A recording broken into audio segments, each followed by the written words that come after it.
ఓకేనా, చెప్పండి. Good afternoon అండి.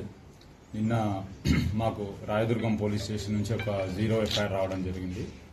అక్కడ ఒక victim age about 21 to 22 years, ఈ ఫిలిం ఇండస్ట్రీకి సంబంధించిన కొరియోగ్రాఫర్ ఎవరైతే జానీ మాస్టర్ ఎవరైతే ఉన్నారో ఆమెని సెక్సువల్గా అబ్యూజ్ చేసినట్టుగా, థ్రెటనింగ్ చేసినట్టుగా, వర్క్ ప్లేస్లో థ్రెటన్ చేసినట్టుగా, సెక్సువల్ అబ్యూజ్ చేసినట్టుగా మాకు 0 ఎఫ్ఐఆర్ అయ్యి మాకు ఇక్కడికి రావడం జరిగింది. మాకు ఇక్కడ నిన్న మేము కూడా ఇక్కడ ఎఫ్ఐఆర్ చేసినాము. దాంట్లో ఇన్వెస్టిగేషన్ చేస్తున్నాము. యాజ్ పర్ ఇన్వెస్టిగేషన్ వచ్చిన ఎవిడెన్స్ని బట్టి ఫర్దర్గా ప్రొసీడ్ అవుతాము. దీంట్లో విక్టిమ్ ఎవరైతే ఉన్నారో విక్టిమ్ ఎగ్జామిన్ చేయాల్సి ఉంది, ఎవిడెన్స్ కలెక్ట్ చేయాల్సి ఉంది. As per evidence collected evidence further investigation proceed అవుతాము.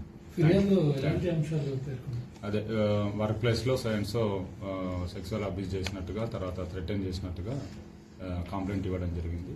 దాన్ని బేస్ చేసుకొని మేము ఇన్వెస్టిగేషన్ చేస్తాం.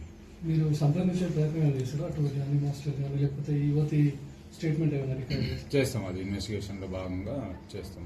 ముందుగా ఎవిడెన్స్ కలెక్ట్ చేసుకొని ఆ ఎవిడెన్స్ బేస్ చేసుకొని ఏముందో ఫర్దర్గా ప్రొసీడ్ అవుతాం.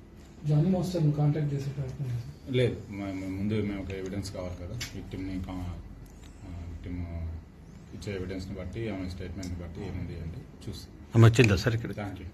విక్టిమ్ అందుబాటులోకి వచ్చినారు. ప్రజెంట్ లేనని చెప్తున్నారు. అవుట్ ఆఫ్ స్టేషన్ ఉన్నా వస్తానని చెప్తున్నారు. చేస్తున్నాం. యాజ్ పర్ ప్రొసీజర్ ఏముందో అది చేస్తాం. Thank you.